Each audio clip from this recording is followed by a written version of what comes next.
We have Dan Rogers is speaking today about Tarawa, and the theme or the topic is, was Tarawa really necessary? And I'd just like to introduce Dan a little bit.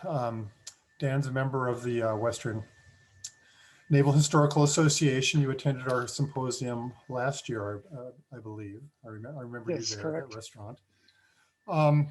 Dan was a retired professor of modern European history at the University of Southern Alabama.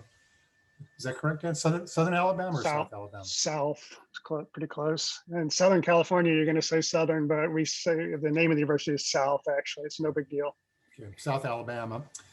You worked on a couple books. I was really intrigued to hear that you were working on a translation from Italian. That kind of caught me by surprise. Yeah, it's a love affair with the language, and I met somebody who had written a memoir of his activities during World War II, and before he died, started translating on it, and subsequently he died, and I finished the translation, but it's not been published yet or set up for publication even. So you're going to try to get it published, though, aren't you? I would hope so. It's there's copyright issues since he died and everything that I didn't think about dealing with when I first started the project, but then he died and it became a good bit more complex. Yeah, I'm sure. Well, you should talk to John Burt later on. He's trying to get something he's trying to get something published that's been translated, and he's dealing with a large publisher there, and I guess it's kind of frustrating. I don't know. Okay, let's go ahead and get started. I'd ask everybody to go ahead and to mute your microphones, please. And Dan, you can go ahead and take over the screen. Okay. And we will pay close attention to your words. And then after you're finished, if you can just stop sharing, and we'll go ahead and take questions. Thank you. Maybe be a brief thrill for a Western Pennsylvania person. As I switch screens here, I'll get to see my desktop. Let's see, share screen. I don't know if you caught a glimpse of Roberto Clementi, who's my desktop. But anyway, thank you. I'm very happy to be here with you today to talk about a subject that I've been interested in for the better part of 6 years now, the Battle of Tarawa. And I rather like Evan Maudsley was describing for himself last time concerning how he moved somewhat away from Russian history and European history. At the end of his career, I moved away from European history towards the war in the Pacific. And Tarawa was the first thing that I began to focus on.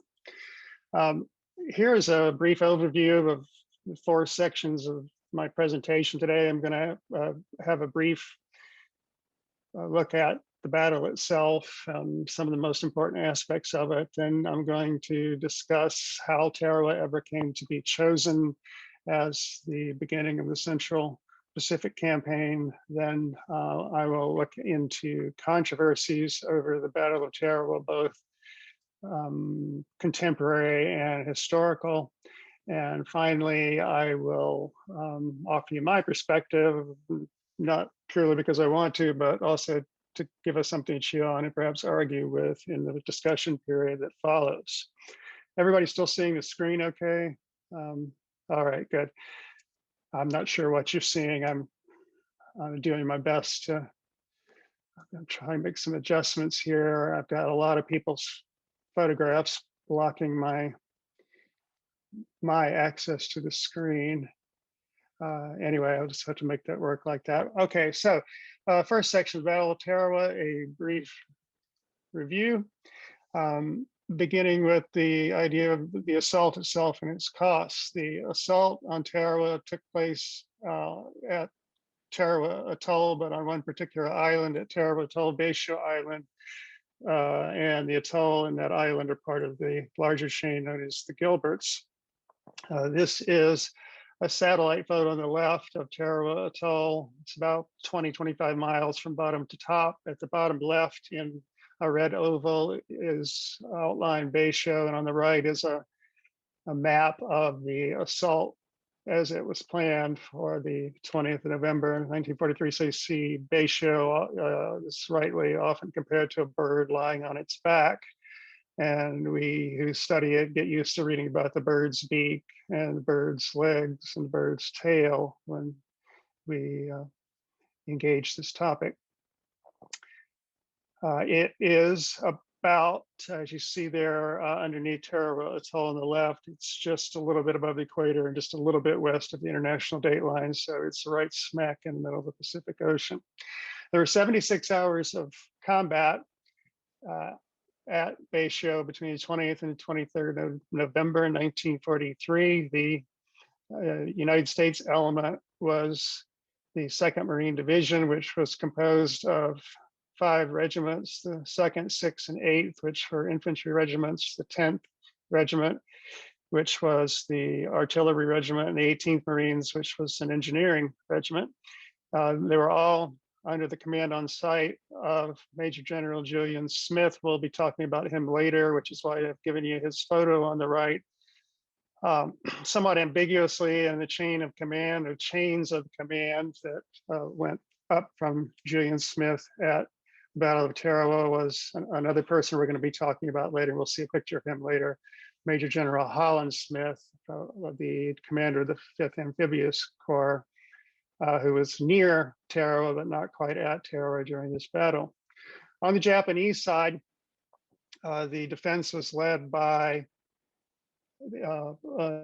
about 1,600 members of the Japanese Special Naval Landing Forces and Naval Infantry, somewhat comparable, also somewhat incomparable to the US Marines, although the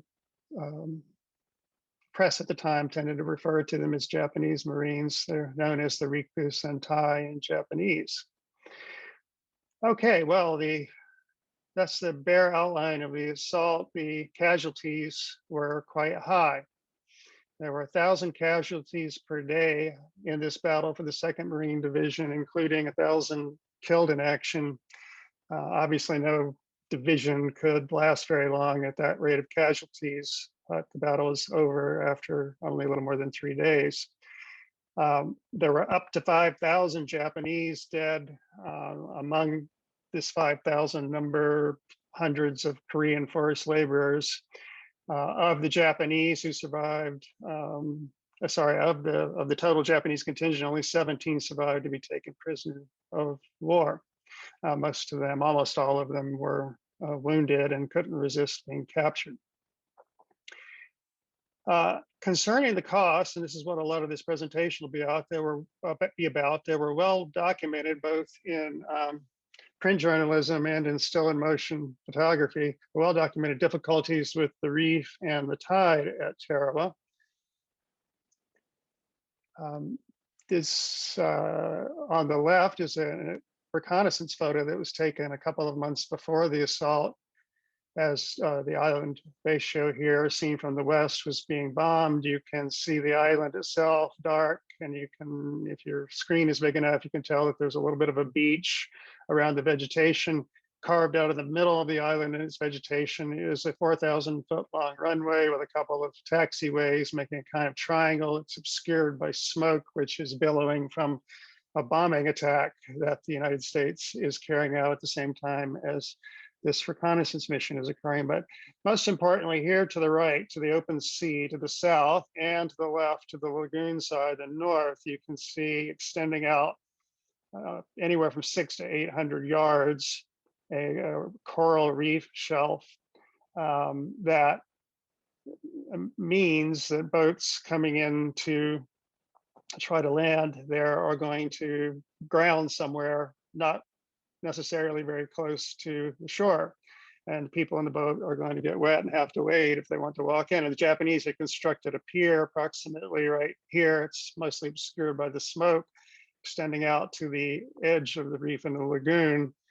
But that was the only way to get to shore unless you were going to have an extremely shallow draft boat of some kind, or you were going to wade in.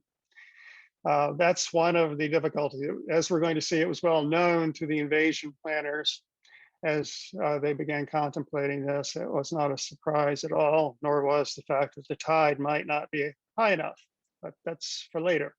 On the right, you see a painting that the Naval History and Heritage Command has in its possession by John Hamilton of Marines coming ashore over the reef, some of them wading in, some of them abandoning landing vehicles that have been disabled, most likely by Japanese gunfire. And so the reef is perceived as something of a problem initially. To get the Marines ashore during this assault, two types of vehicles had been acquired and put into use. Because it held 36 troops at once. The Higgins boat, the LCVP on the left, not at Tarawa here. This is a picture from somewhere else, but I wanted a picture that demonstrated the way these boats are supposed to work. You're supposed to barely get your boots wet as you came out and go right up onto the beach if everything was going great. These were going to have to be the main conveyors of Marines from the transport ships they steamed to Tarawa on to Tarawa itself, or at least to the edge of the reef. These Higgins boats required 4 feet of water to maneuver. The tide on Tarawa on the day of the invasion didn't get much above 3 all day, so they were going to be stuck 600-800 or more yards out from the shore. To counter this problem, because it was known in advance, and the idea was that an invasion is simply not going to work if everybody has to wade ashore, the 2nd Marine Division had requested and then insisted upon with all of their might that they had to have landing vehicles tracked, LVTs, which have been used mostly as supply vehicles, turned over to them for the use in this attack on Tarawa. These are tracked vehicles which can go a few miles per hour in the water, but then when they engage the land, they can go about 3 times faster, up to around 10 miles per hour, at least this version 1. And this is one of them actually approaching Betio Island in the Tarawa Lagoon on the day of the attack itself. So the reef is one problem. If we go down to the very bottom line of the screen now, we get to the second, and I think as we'll see before things end today, the bigger problem and the real problem, there's an extreme difficulty in and a lack of preparedness for dislodging the defenders, the Japanese defenders, from reinforced positions on Betio Island. These are some images of these positions. The 3 on the left, I found at a site called lonesentry.com, which the webmaster there took from a Marine intelligence bulletin in March 1944. Drawings or photographs of these fortifications. You see on the far left the 2 firing pits, the one on the top, a rifle pit, one below, a machine gun pit for 13mm machine guns. These are protected and reinforced with carefully stacked coconut palm logs and covered with coral sand.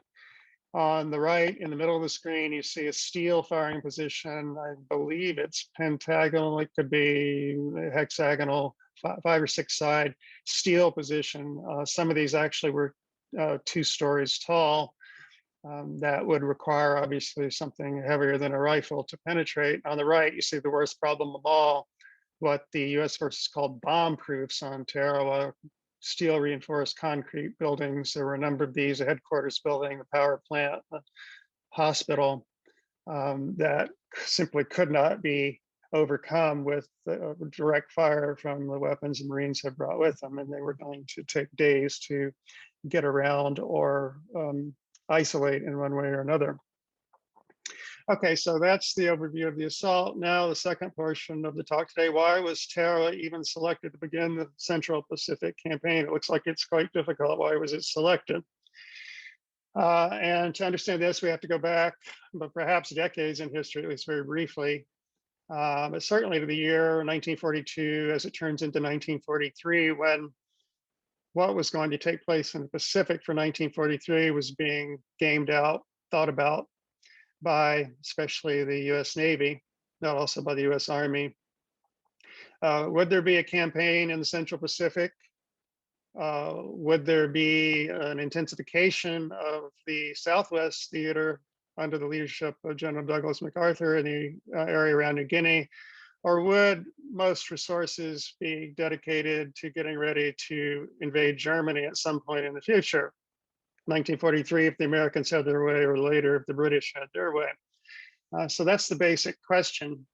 Now, going back many decades to first or second decade of the 20th century, after the United States had taken the Philippines as a result of the Spanish-American War in 1898, the Philippines were kind of hung out to dry there in the Western Pacific, especially as Japan emerged as a power in the wake of the Russo-Japanese War in 1904, 1905.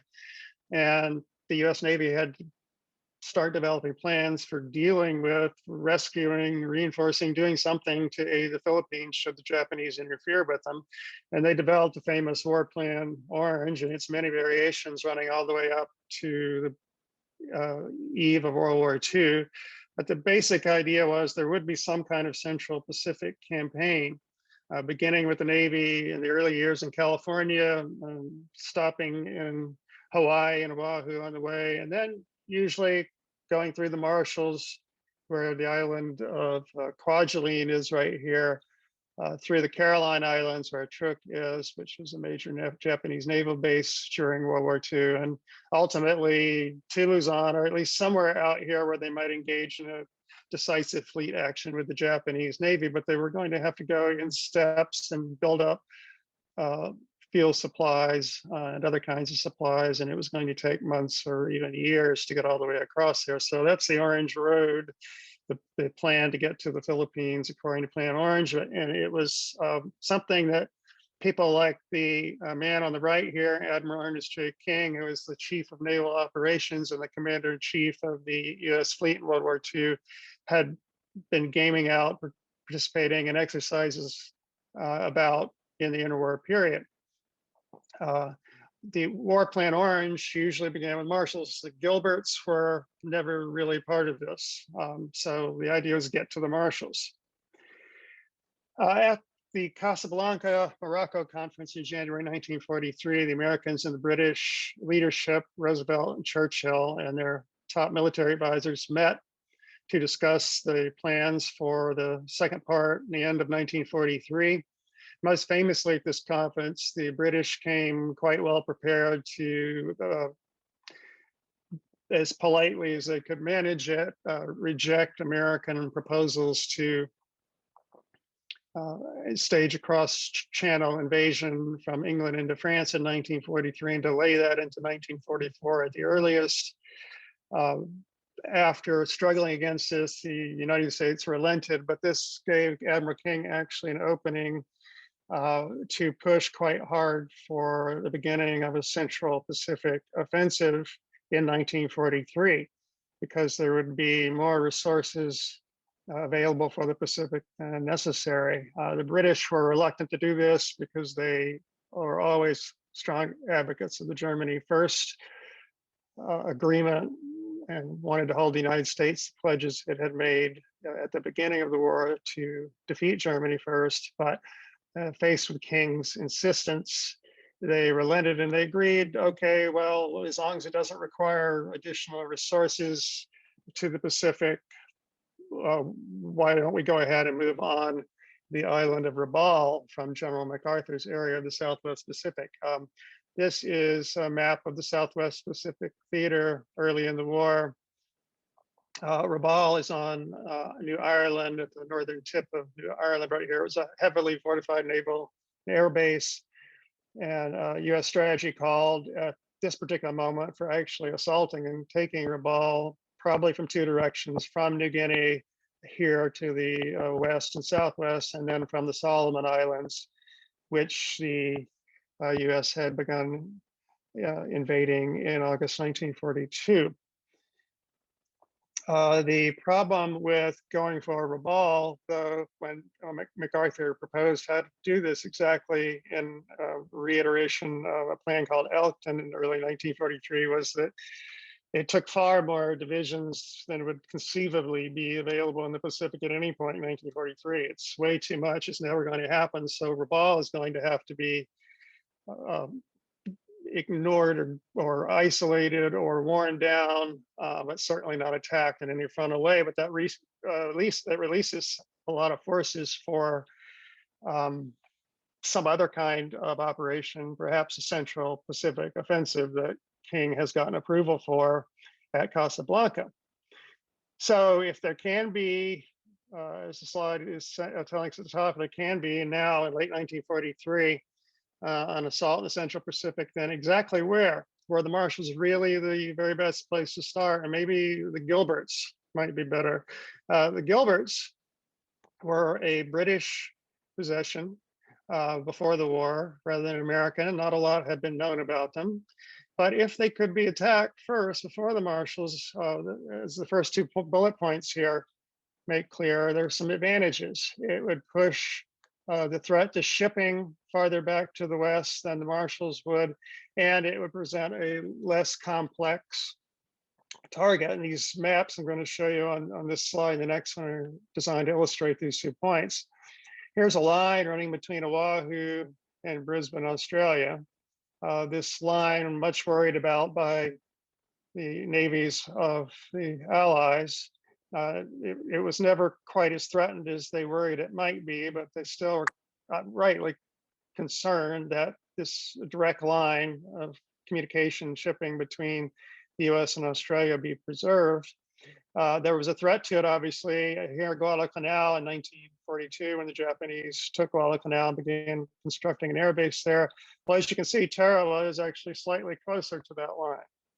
The threat from Guadalcanal is greater because of the islands down here. There aren't really that many big islands east and south of Tarawa, but still it's a big threat to that line. So pushing back to the west could help there. Here on this map, just to illustrate the scale of the things we're talking about a little bit before we move into more detail, here's Tarawa and the red oval. The northernmost island in the Gilbert's chain is Macon, right here. There's 212 miles between Macon and Mealy, the southernmost atoll, and the Marshalls. And then here you see the Marshalls all spread out above. We're going to look at this a little bit closer now. In Operation Galvanic, the assault on the Gilbert Islands, 3 atolls would be targeted. Tarawa was going to be the most difficult, but there were 2 others, slightly reduced difficulty or greatly reduced difficulty, Macon in the north and Abamama, sometimes spelled with a P instead of a B at the bottom. And you see the scale here between Tarawa and Macon is about 118 miles. If you think about the surface area that the US Navy would have to cover here, that's about the size of the state of Georgia, the US state of Georgia. On the right, if you look at the Marshall Islands and you see that this scale line here is 250 miles, and the real prize is Kwajalein, right smack dab in the middle of the Marshall Islands, largest atoll in the world. And in a week talk a little bit further to the west, we're talking about a much bigger scale, surface area about the size of the state of California. So the Marshalls are a more difficult target. Just all other things being equal, they're going to be more difficult, but they're not equal due to some other factors.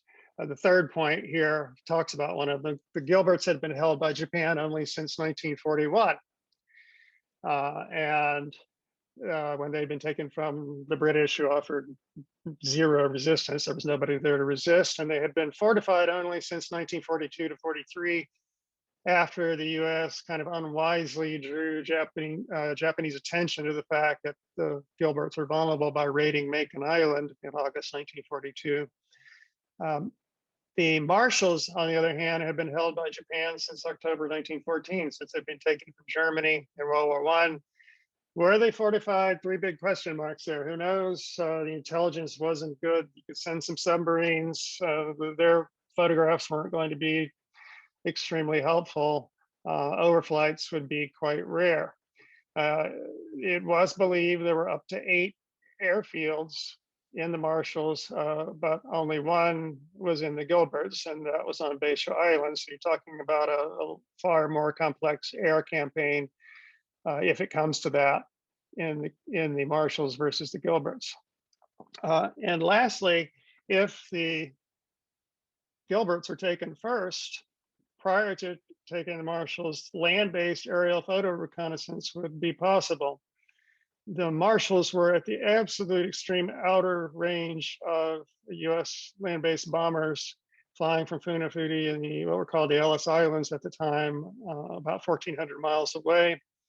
Having something just a few hundred miles away on Betio would potentially make the job of getting very good photo reconnaissance a lot easier. And here's a few slides to show you what excellent photo reconnaissance could do for you. These are a Betio. You see the bird's beak there to the left. This is during that same air raid in September 1943. This photo, if blown out more, can show you some great detail. In the photo itself, if your screen is large enough, you can see there's some little buildings sticking out over the lagoon here to the north and over the ocean to the south. Those are latrines. The careful counting of which could give you a pretty good idea how many men were on the island.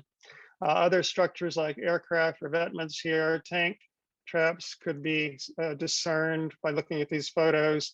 And then intelligence maps like this could be very carefully document these and help prepare the assault troops for what they're going to encounter. There's a blown up image of that map from just a couple of weeks before the assault, showing locations and the presumed size of lots of guns on the western end of Betio. They've even drawn what they believe to be the log reinforced or protected rifle pits for the Marines to see in advance and to understand how the seawall was being used as a protective element by the Japanese.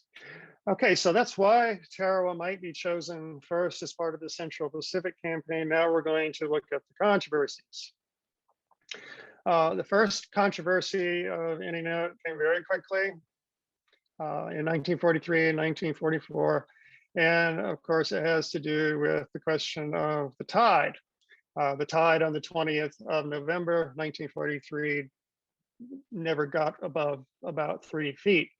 The Higgins boats couldn't make it more than 600 to 800 yards away, and only the landing vehicles tracked could proceed across the reef. This became newsworthy very quickly in the States. Just a week later, the Secretary of the Navy, Frank Knox, is already blaming the wind for Tarawa losses, or at least that's how the headline writers are phrasing it.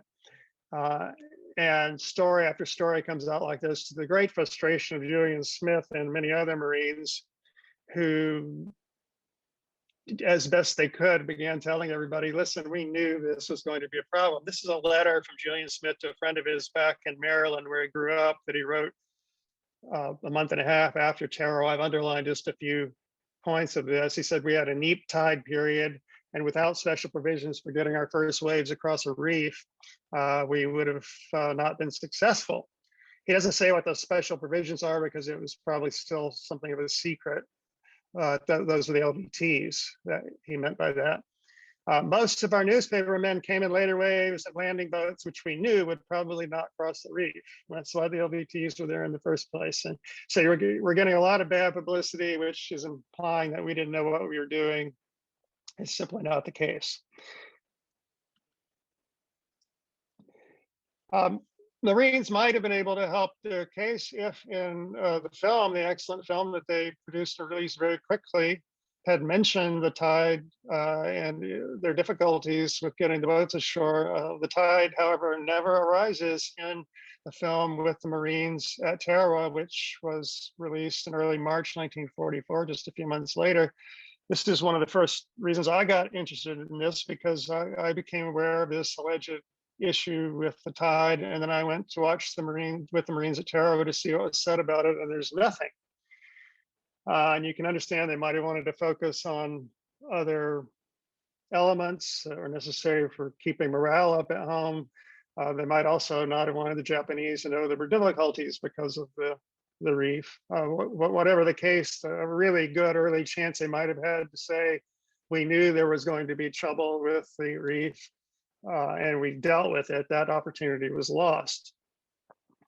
A historian who has written the best book on the Battle of Tarawa, Colonel Joseph H. Alexander, retired, who passed away just a few years ago, alas. He dealt with this issue in another very interesting way in the 1990s. And he pointed out that if the tide really had been high, it might have been worse. Think about it. The LCVPs, the Higgins boats, still would have grounded. There was enough of a reef there for them, even at high tide, to have grounded 50 to 100 yards offshore. And men were still going to have to wade quite a distance against machine gun fire, 13 millimeter, roughly 50 caliber machine gun fire. The LCVPs coming into 50 or 100 yards offshore would have made quite fat targets for the many surviving 75 millimeter dual purpose guns, anti-aircraft and anti-boat guns, which were devastating enough against the LVTs and presumably would have done much more damage against the LCVPs maneuvering in and disgorging troops at the beach. There was a seawall around much of the lagoon side. It wasn't all the way around, and in some places it was quite high. And some of the most famous photos we see from Tarawa show Marines huddled up behind this seawall. But if the tide had been high, that seawall wouldn't have provided any shelter at all. Marines would have been forced to go straight onto land, and that's exactly where the Japanese had been waiting for them and had their positions ready to open fire on them. And this was their idea, probably, that if a landing occurred, it would be at high tide, and that's why partly why the seawall was there. LVTs, the track vehicles, if they could grapple onto the reef 600 or 800 yards out, they would actually move faster, since they move much faster over land than at sea. So it was actually an advantage to the LVTs to have a lower tide that day. And in any event, 3/4 of the total casualties, it's estimated, were actually on land, not in the lagoon, not among people in Marines in boats or Marines waiting in, but were on land. And they were due to the fact that fortified positions had survived. So even if we'd had a good tide, I still don't think the number of casualties would have been greatly reduced. The second controversy, beginning in 1943 and extending to the current day, was this price too high to pay? We're already getting hints of this in the immediate news stories which come out about Tarawa. For example, in the Pittsburgh Press of the 30th of November, this hyperbole in the headline: "Never in America's fighting history have so many men died so quickly." Well, that forgets a lot of things, like Pearl Harbor. It forgets about a big battle in World War I. It forgets about several Civil War battles. But the idea is correct. This is a really bad battle for a number of casualties over a brief period of time, forcing the Marines into a PR defensive from which they never really quite recovered. In the story here in the middle, from the 3rd of December, and on the right, from the 18th of December, the brand new Marine Corps Commandant, Archie Van de Grift, is finding himself saying, "This is just the beginning. It's going to get worse. So we're going to have many more occasions like this. Don't fall into the Japanese trap of thinking that we will have to give up because we simply can't stand this level of casualties." There's a difference in the aftermath of this battle from earlier battles about how the press deals with photographs of the dead. A lot of you may know already that the first photographs of a dead American service member were not published until September 1943 in Life magazine, which you see here for you, from the immediate aftermath of the Tarawa battle, though. And that first photo in Life magazine was the previous September, and it showed a dead U.S. Army soldier from New Guinea the year before. So delicate topic was it that the body that was being photographed had actually been there 9 months or more earlier, and you didn't see a face. It was just a helmet and a uniform. Now, on December 13th, 1943, it's kind of tiny, but it's written up here. This is what Life magazine is showing from Tarawa. You see wounded and maybe even dead Marines being evacuated on rubber boats out through the lagoon. You see one Marine next to the mostly buried body of another Marine, blacking his boots.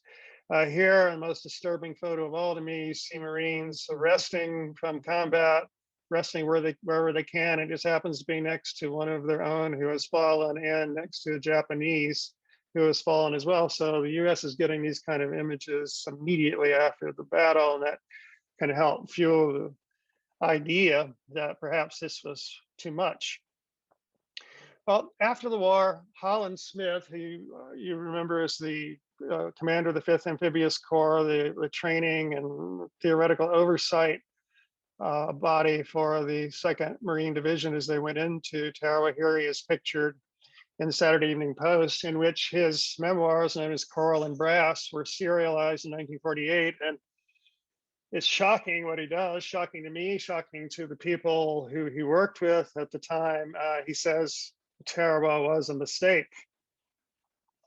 Maybe he's just doing this to sell his book. I don't know, but he says, this operation that I was so intimately involved with, it was a mistake. It was not worth it. My answer, no, unqualified, no, it wasn't worth it. And he says he's convinced that they should have hit the Marshalls, hit Kwajalein in the Marshalls first. Eyewitnesses to the Battle of Tarawa began responding immediately, and then on the 10th anniversary, especially 1953, here we see Julian Smith responding in the United States Naval Institute proceedings of the day with the logic that shipping was being interfered with by Tarawa, and that we needed Tarawa as a base for further operations in the Marshalls. A second eyewitness to respond on the 10th anniversary in the Saturday Evening Post this time as well is the Time Life journalist Robert Sherrod, who wrote one of the great books of war literature, period, but certainly of the Second World War, his eyewitness account of his experiences at Tarawa. It's kind of funny to me how he describes General Smith here, General Holland Smith, and how good he was about predicting what was going to happen in battle. His foresight, however, appears to be superior to his hindsight, but in general, perhaps it's better to have it that way. But he's blown this historical analysis, according to Robert Sherrod. Nimitz, Sherrod says here, although that's not quite clear, Nimitz and others decided that the Gilberts and Tarawa should be taken first. And there's a good deal of logic to this. What Sherrod is stressing in this article is this question, first and foremost, of the concentration of Japanese air power in the Marshalls. He also went on an excerpt I don't have for you there about submarines. This controversy continues among historians. Joseph Alexander, who we looked at earlier, addressed this point blank in the conclusion to his book, Utmost Savagery, and said that the Gilbert airfields needed to be taken before taking the Marshalls.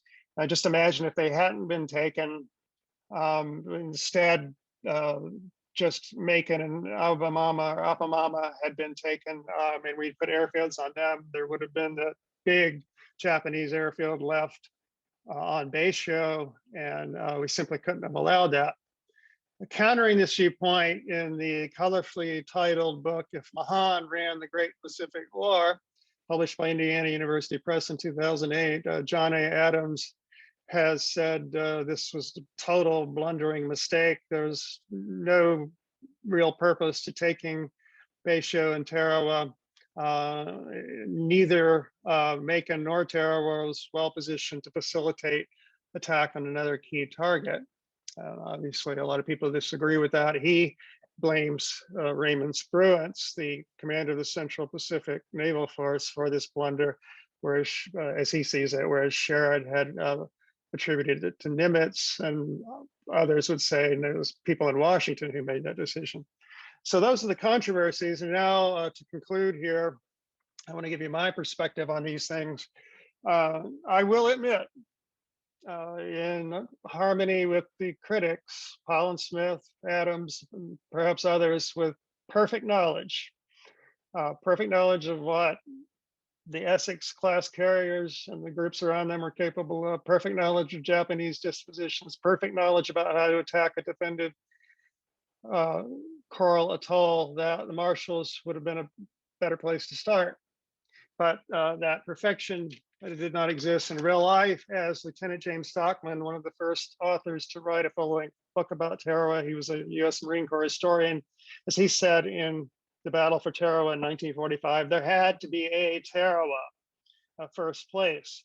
And he goes on to say, the lessons learned at Tarawa had to be learned somewhere in the course of the war. Now it seems providential that they were learned early and at no greater cost. From the viewpoint of 1945, the terrible death toll at Tarawa seems somewhat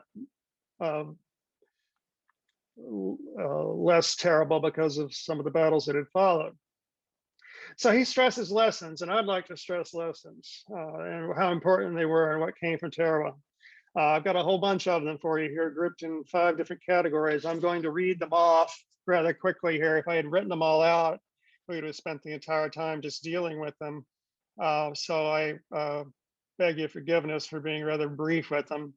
About in terms of pre-invasion bombardment of the target island, Betio, days, not hours of naval bombardment should have occurred.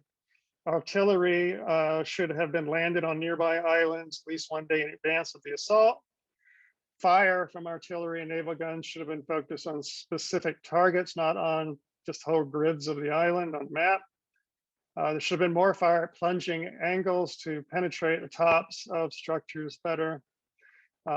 Base fused, that is slightly delayed armor piercing rounds should have been used rather than point fused munitions. When the aerial attacks, the bombing done by carrier-based planes stopped prior to the attack should have been based not on the clock, but on the position of the first assault waves. The aerial assault had stopped far too quickly in advance of the arrival of the first wave. Some kind of gasoline bomb should be developed. These were in development, but weren't ready yet. Napalm, namely, would be available for those later in 1944. And so-called daisy cutter bombs, the 2,000-pound bombs that were set to detonate just above ground as anti-personnel weapons, they should have been used at the last minute, just before the arrival of the assault waves. So something the Marines had wanted at Tarawa, but which had not been delivered. In terms of communications, there should have been better coordination of on-call fire support between the landed Marines and the Navy guns and aerial support. Should have been common radio frequencies for tanks and infantry. You would think that would be obvious, but they didn't have a common radio frequency. It was difficult for the infantry outside a tank to communicate with the tankers inside. There should have been better, or at least more batteries for handheld radios, better waterproofing on main radio units, many of which failed due to the salt water. Dedicated command ships. The 2nd Marine Division Commander Julian Smith and his Navy superior, at least for part of the operation, Rear Admiral Hill, they had their headquarters on the battleship Maryland, and the radios were knocked out when the Maryland participated in the pre-invasion bombardment of the island. So a dedicated command ship that wasn't going to be firing weapons. And some way of reducing friendly fire by Navy pilots. So the number of Marines rather quickly passed the seawall in the middle of the island, only to be strafed and bombed by US Navy planes who thought they were Japanese. Okay, and the third item, landing preparedness. More and better landing vehicles tracked, LBTs. That was coming, but they didn't have them yet. Careful attention to the loading of supplies. This was a real disaster at Tarawa. Back in New Zealand, the Marines had been responsible for loading their own supplies because there was a dock workers strike in New Zealand, and they just had to shove it all on there, and stuff was coming off in no real order. There was a lot of soap, for example, that was among the first stuff to be brought to the island. Pontoon piers needed to be made more available as well for offloading of supplies. Intelligence. There should be more photographic reconnaissance missions. And the better and more hydrographic data should be gathered about the tides. And this was going to lead to the use of the underwater demolition teams, the so-called frogmen, in the very next operation in the Marshalls at Kwajalein, and then much more extensively in the other Central Pacific campaign targets, 1944 and 45. Finally, concerning counter fortification weaponry, they needed a lot more flamethrowers and explosive teams.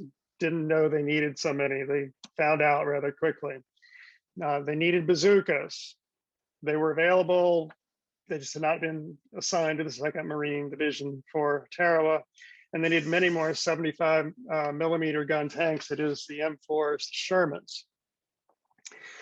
So getting quickly to a conclusion here, to the basic question of this talk, was Tarawa necessary? I have this divided up into 2 sub-questions. Did the battle accomplish a goal commensurate with the sacrifices required? And I would say yes.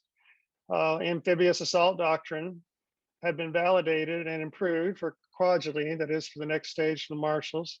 The front lines had in fact been moved west to the advantage of shipping communication with Australia. And air bases in a regrouping area had been secured for the next phase. So you could do photographic reconnaissance. And also, if you think about it, what if something had gone wrong in the Marshalls? If you didn't have the Gilbert securely under control, then there was no place nearby to regroup. Secondly, did the battle hasten the successful end of the war? We'll never know the answer to these kinds of questions. People make assertions about this all the time, about how code-breaking shortened the war, etc. We don't know, but if I had to say, I'd say yes, because the Japanese faced another big front in the Pacific War.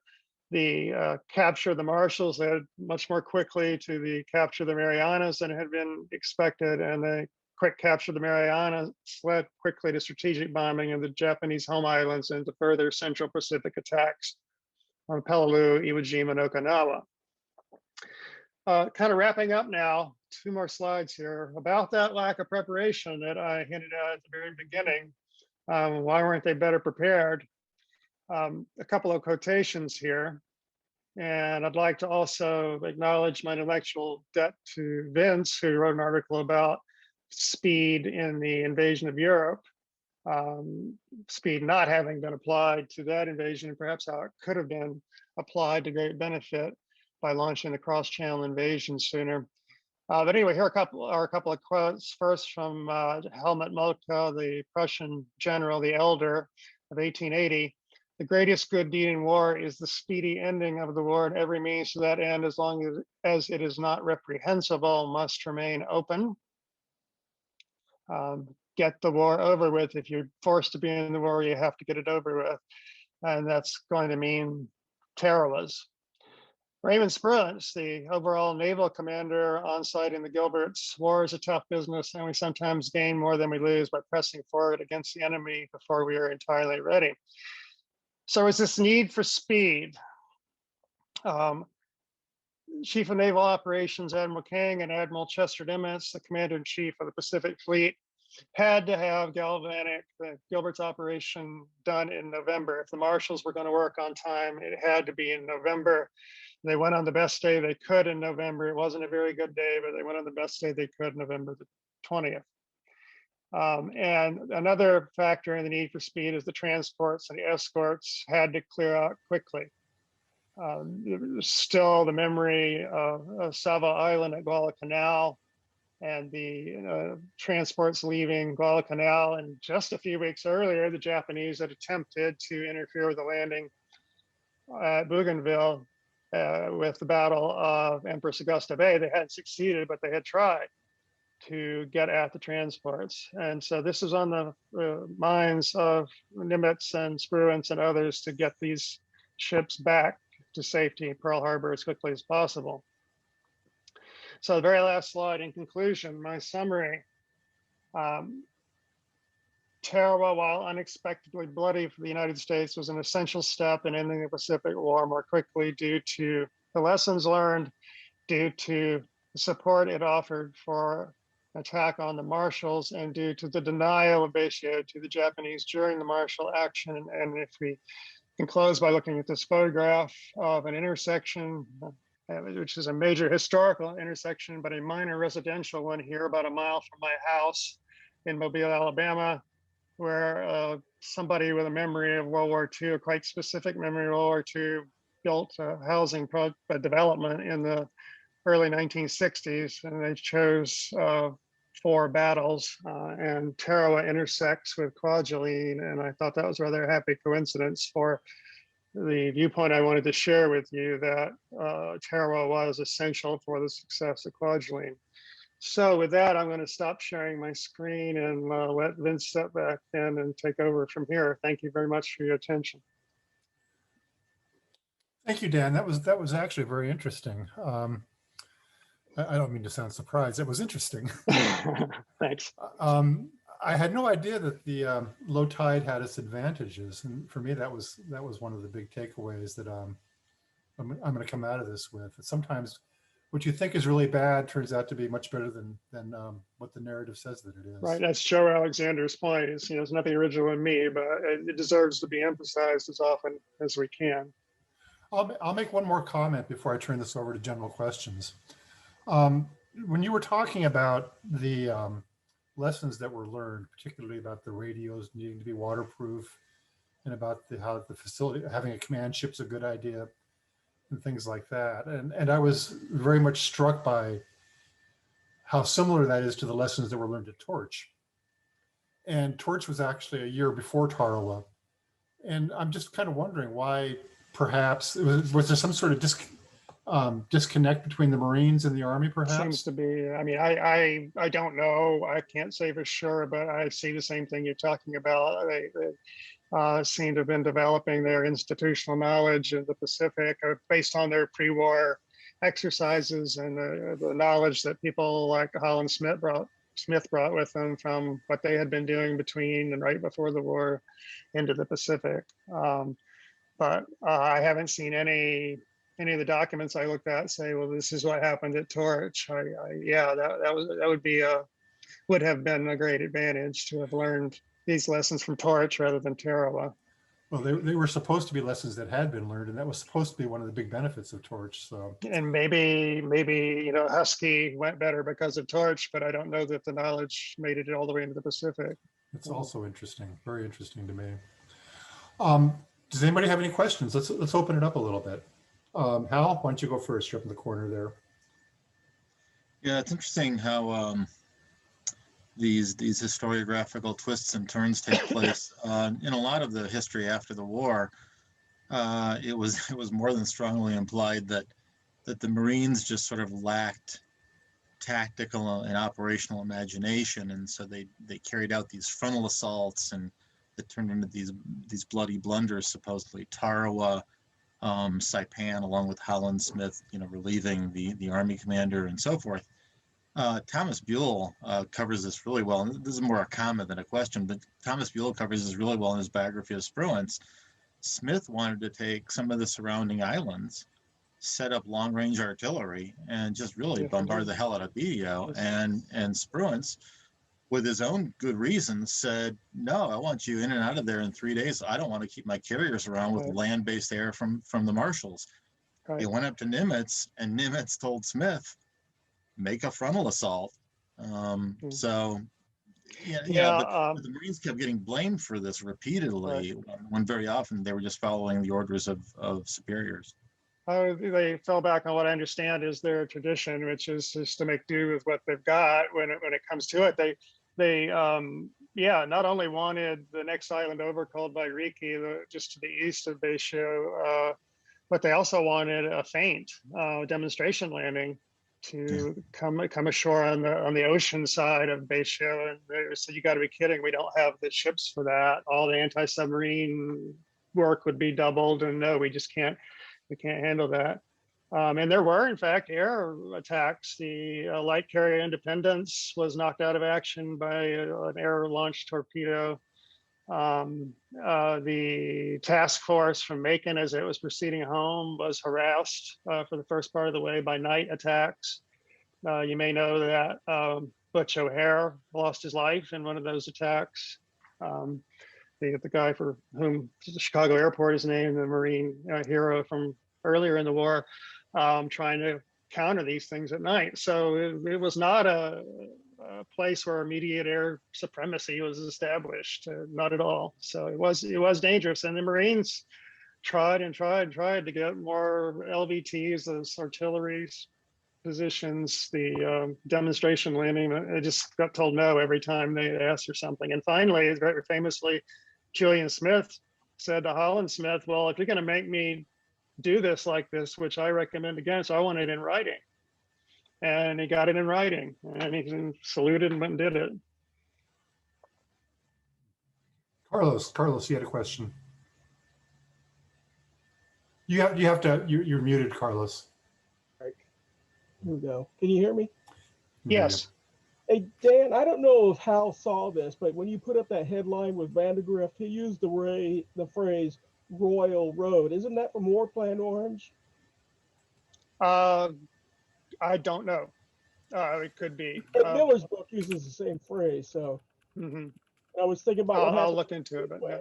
Yeah, when that reporter reported something in the Chicago Tribune about Midway, I thought, here's another person talking about War Plan Orange. So, yeah, I don't know. That may be where the phrase came into his mind, but I just don't happen to know right offhand. Okay. Before this presentation, I never heard the term Orange Road before today. Oh, that's me. That's just something I made up. And my road was yellow actually on the map because that's the only color I could use on Google Earth. So it really is, bad metaphor all around. Well, the Royal Road to knowledge, goes back to, I'm not even sure, Greece. The idea that there was an easy way to learn, and it was, no, there is no Royal Road. Yeah, smooth road. Bud, did you have a question? Yeah, for a terrific presentation, Dan. Just as a note, the lack of perfect communication, shall we say, between Army and the Marines certainly lasted through Vietnam, if not beyond. But I also wonder, your bullet there about Nimitz said that they had to move in December, or had to move in late 43. Does that go directly to King, who was so dominant, even most of the time over Nimitz? His drive, his fear that if they didn't keep moving forward in the Pacific, that the European first guys would take over completely? Well, that's part of it. That's part of just what attracted Roosevelt to him in the first place. He was that kind of, as far as I understand it, that kind of commander who wanted to knock heads and get moving. So he put that pressure once he got the Joint Chiefs and the Combined Chiefs to agree with this idea of a Central Pacific offensive. He put the requisite pressure on Nimitz, and he was on a number of occasions, as a lot of you probably know, he told Nimitz this is how it's going to be, even though we know Nimitz thought better of it. And Nimitz said, okay, then we'll do it here and we'll do it in November. But all these same guys, not the Second Marines, but the Navy elements had to be ready to go in the Marshalls just 2 months later. So they had to, it's chop chop. We got to get this done. We got to demonstrate that we can put these landing craft and transports to good use, that we're not letting them sit idle. We got to get this momentum established. Yeah, we got to show the British that this was the right call also, so that we don't lose in the next joint meeting if there's an argument raised that too many resources are being devoted to the Pacific for the returns being seen. Well, Go ahead again. One final little factoid is when I went to amphibious warfare school in May of 1966, we were using the same publications that were developed as a result of the Tarawa invasion. All copyright in 1943, 44, something like that. I mean, I think it's an interesting thing I may pursue. I've been urged to pursue it by somebody close to me, how these lessons unspooled. And I guess your perspective is they unspooled long past 1945. They continue to be referred to for decades. Can I chime in here, Don Patton? Go ahead, Don. Talking about communications, there's a great story in Grenada landings in the 80s. Reagan, the Rangers were trying to direct some naval gunfire, and the frequency issue came up there. The Ranger actually found a phone booth, which we don't even have anymore. He used his credit card to call to Fort Bragg that patched him into Norfolk, that the naval headquarters at Norfolk that patched him into the naval ship off the coast of Grenada to direct naval fire. And I think that was one of the great, maybe the push that created the Goldwater Nichols for more inter-service both assignments and cooperation on equipment and so forth. Yeah. Made a great scene in Heartbreak Ridge too. I think they kind of played on that phone call scene. They did it a little bit differently, but that's my strongest memory of that episode. I had a classmate at the Army War College that was involved in that that episode I just described. So yeah.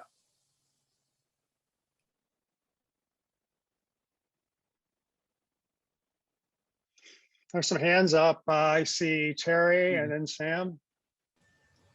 Okay, Terry. So you know, one place where the ghost of Tarawa still haunts us is in the Marines' insistence on force structure. They've remained faithful to the concept of having an amphibious tractor all the way through, and of course now they're working with on a new one, which is not a tractor, it's actually got wheels. But they've insisted since then that they have to have their own organic vehicle that can carry troops and do a variety of missions that can go through the water and up on the beach in a hostile environment. And that's kind of led to the persistence of the notion of an opposed landing.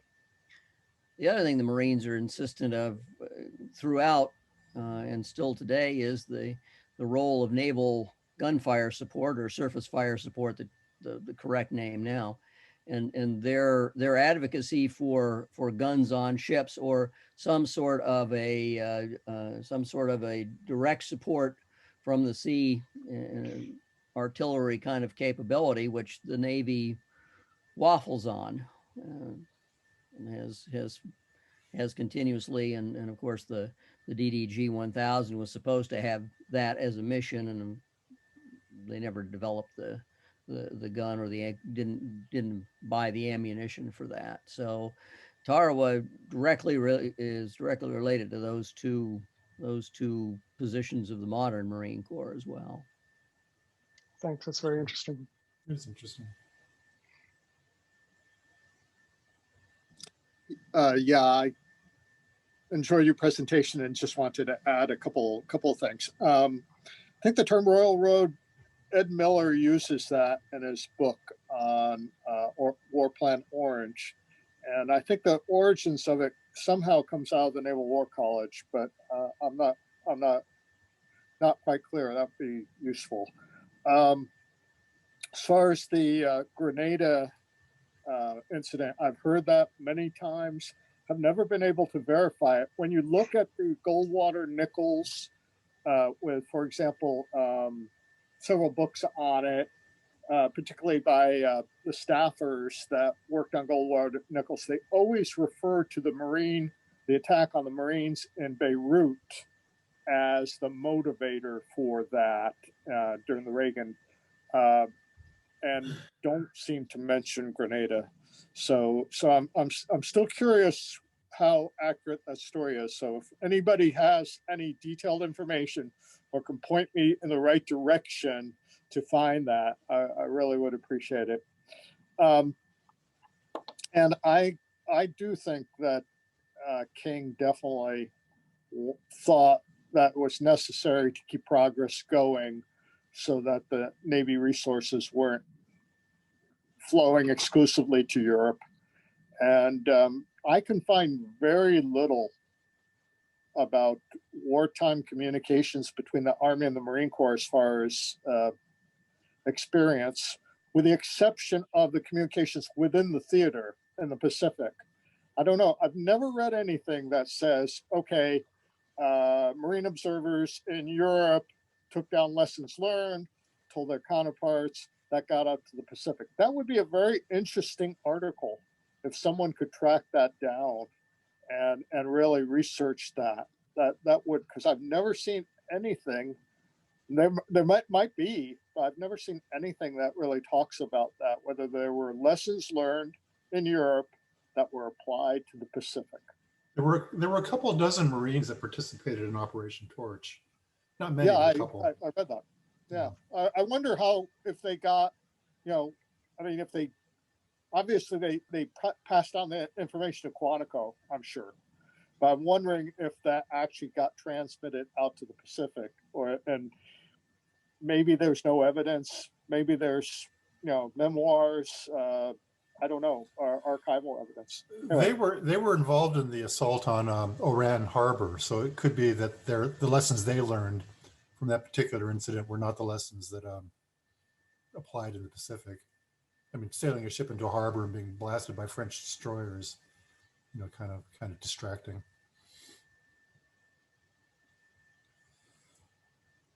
We have more questions. Bill, did you? No? I see Gary's got his hand up, but he's muted. I'm like There he Gary. is. I also got a phone ringing in the background. As to lessons learned, I just, the other day I happened to be looking at Morrison's book on Torch, and I ran across something that mentioned one of the lessons absolutely positively learned during Torch was not to overload the troops landing, which of course is totally false because that never got learned, at least not in the Mediterranean or up through Overlord. So, and also there was the story of General Pete Cortlet, who had been, I believe, the commander of the 7th Division that invaded Kwajalein. And he was sent over, I think by Marshall, to, bring the Europeans up to date on the latest techniques and doctrine, lessons learned in the Pacific. And one of the things he says, like, you got to use these LVTs. These are the greatest things. This is for Overlord. And there was a couple hundred there in England at the time, but they rejected that for whatever reason. And probably because I think possibly because the very earliest versions of them, a few of which are used in Torch, were just so unreliable and broke down a lot.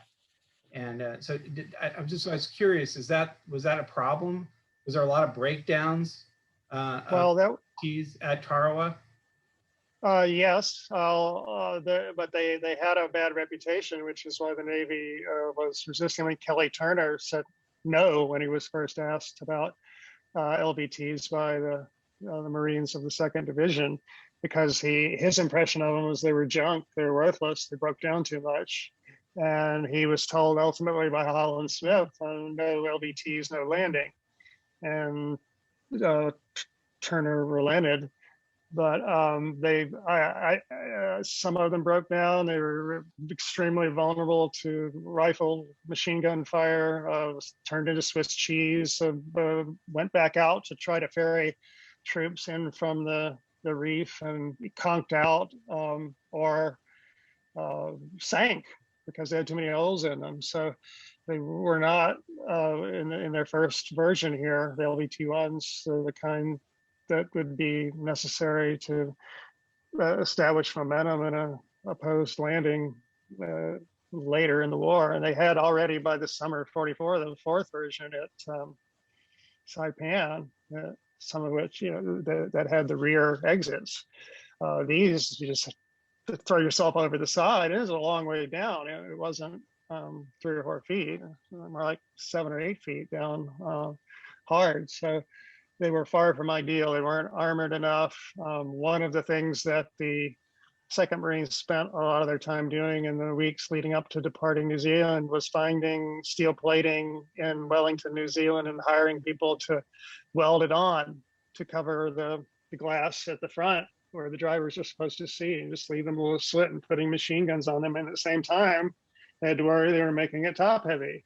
So yeah, I wouldn't say they're junk, but they don't have the stability and reputation that you would want if you were going to use it as your main assault vehicle for something like Overlord, especially. I think they were gasoline powered too. Yes, that's dangerous, I guess, in its own way. Meaning what? What do you mean by that? The engines I burn don't. gasoline, not diesel. More flammable. Yeah. I mean, we have a diesel truck and we had a leak in it last week and everybody's, oh, just drive it, no big deal. Diesel doesn't burn. I'm sure it burns somehow. You know, it's not the easiest of things to get yourself to do, but it has that reputation anyway of being less inflammable. Yes. Got a higher flash point. So also, I'm just looking back on the notes I took years ago and Edward Miller's War Plan Orange, and maybe I wrote this down correctly, but he has King actually throwing out the idea or proposing the idea of starting phase 2 of War Plan Orange, which is the first part of the counteroffensive. He threw out the Gilberts as a possibility as opposed to Guadalcanal. I never have seen that any other place, so I don't know how accurate that is, but do you know anything about that? No, I don't. What year are you talking about? 42. Oh, I see. Yeah, obviously. Yeah, no, I haven't seen any serious discussion of the Gilberts before this point. But that's not to say I would find it shocking that somebody might be thinking out loud like that maybe we could start there. I mean, they were willing to raid Macon at the same time as attack Guadalcanal. Why not do something there? But you can see that the Carlson Raiders thing that as being the precipitating event to actually fortify those islands. Do you agree with that? Is that as far as I don't have any reason to disagree with it. I mean, the fortification, I don't think it was ever intended to hold on to these islands. There's nothing for the Japanese really beyond the Gilberts, is there? I mean, you go in a certain direction. If you take Midway, there's theoretically always, Hawaii looms in the distance. You take Tarawa, I don't know, just really nothing worth having in that direction. So the purpose really was as a defensive bastion more than as a next step anywhere. Guadalcanal, you can see as being a, step somewhere. And I can see why anybody who might say going to the Gilberts would be shot down pretty quickly in favor of Guadalcanal. How? Fortifications are one of the big myths of the interwar period and the war. I mean, both the Japanese and the Americans thought that each side had violated the Washington system by fortifying their islands. And two now deceased historians, Dirk Ballendorf and Mark Peedy, have demonstrated from both American and Japanese records that they both suspected each other.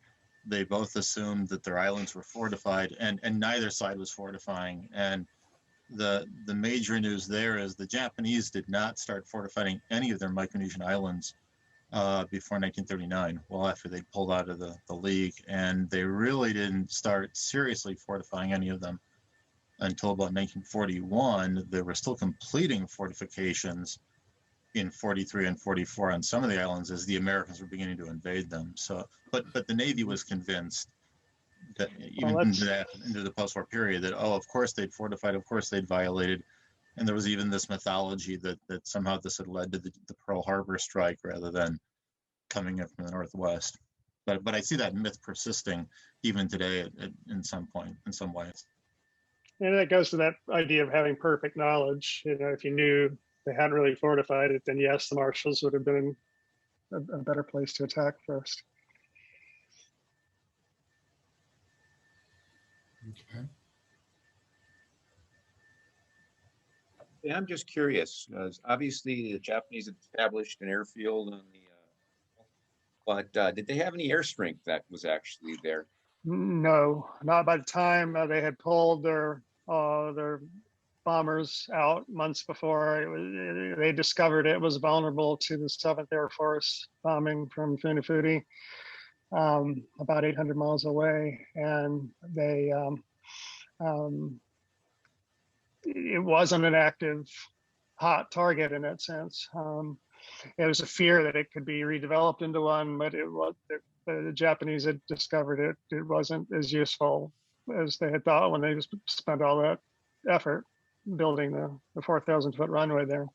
And then after we captured it, they used that airfield, and we used the airfield then subsequently. Not much, less than I think some of the, like Julian Smith, when he said we used it to bomb, et cetera, et cetera. I mean, it was long enough, 4,000 feet was long enough, but the problem is the island's so small to house a large, bomber squadron. So you just can't see it working for that. And it wasn't ever useful. The big bombing missions that took place still came from either Funafuti or from Baker Island off to the east at extreme long range. So it wasn't as valuable for bombing. It was somewhat more valuable for, it was valuable, I think, for photo reconnaissance, but not for bombing.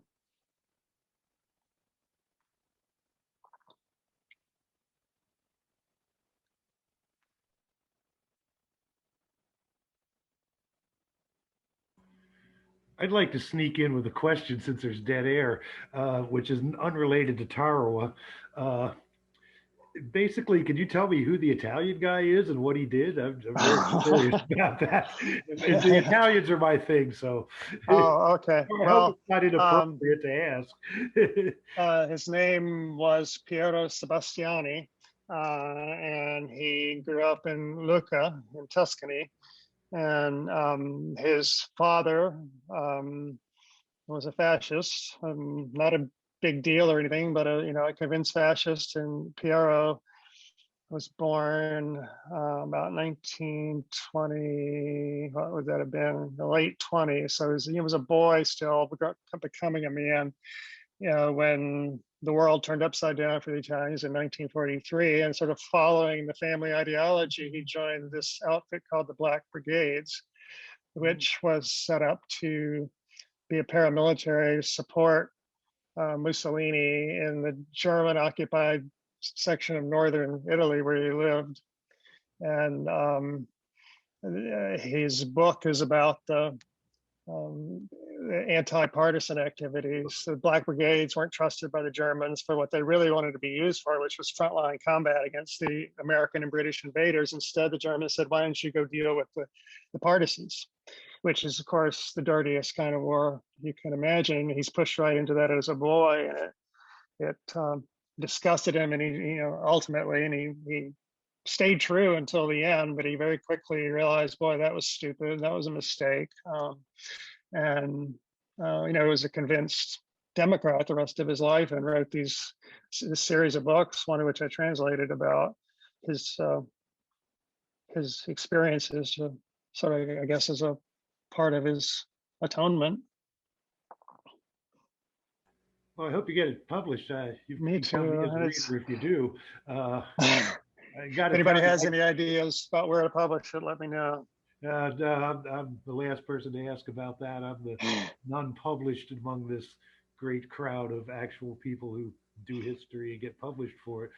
I got to tell you the one thing though, since you were Clemente, when I was a kid, I grew up in the eastern part of PA in Phillies territory, but they organized a bus trip for my little league team down to Philly in early 19, I was like 9 or 10, and they were playing the Pirates, and I remember Roberto Clemente making this great sliding one-hand catch in right field. It was the one thing I remembered about the actual game, and now I'll shut up and go back to my corner. Yeah, it's great with those basket catches, one-handed or two-handed, both.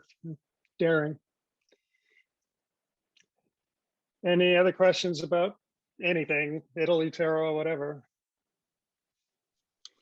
I have a kind of off the topic note. I've just finished reading this book, Naval Warfare in English Channel, 1939-1945 by Peter C. Smith. I don't know whether anybody else has read this. It's a terrifically detailed account of the whole war in what he calls a narrow sea. I just thought I'd mention it.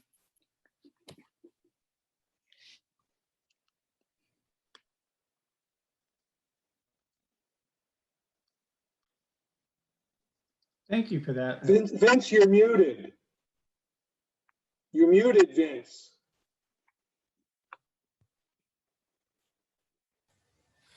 I am muted. Peter Smith, he wrote that book back in the 80s, and this is a republication with more information in it. But yeah, it's a great book. I mean, hyper detailed and 1984. 1984, yeah. I would recommend it also. It's a good book.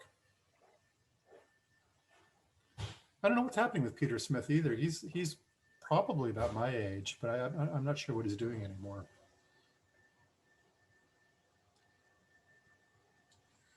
I know. I'm going to make a he couple. He was actually a British justice. He's what? I believe he was a judge. Oh, really?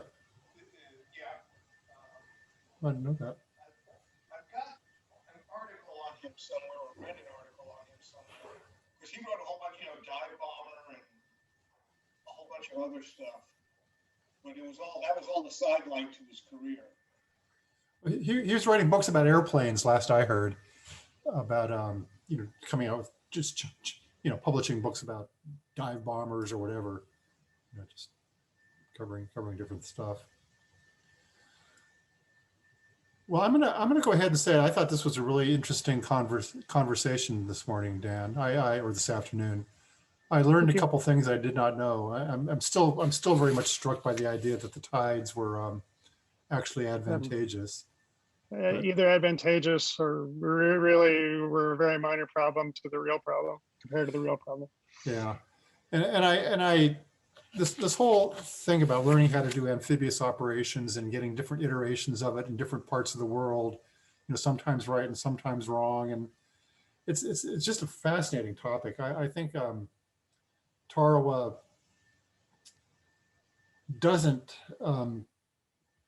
isn't remembered perhaps for the right things. Maybe it's remembered, I think, for an act of stupidity mostly. It's remembered for its casualties, but obviously those are not the things to remember the event for. Mm-hmm. So I appreciate your talk in that respect. I also wanted to announce while people are here that we are going to have our 3rd annual symposium next month, 13 and 14 March, and I'm hoping that everybody here will be able to participate. It will be a virtual event from the USS Midway, and we do have the program pretty much finalized, and I'll be distributing that in the next week or so, because it's not very far away.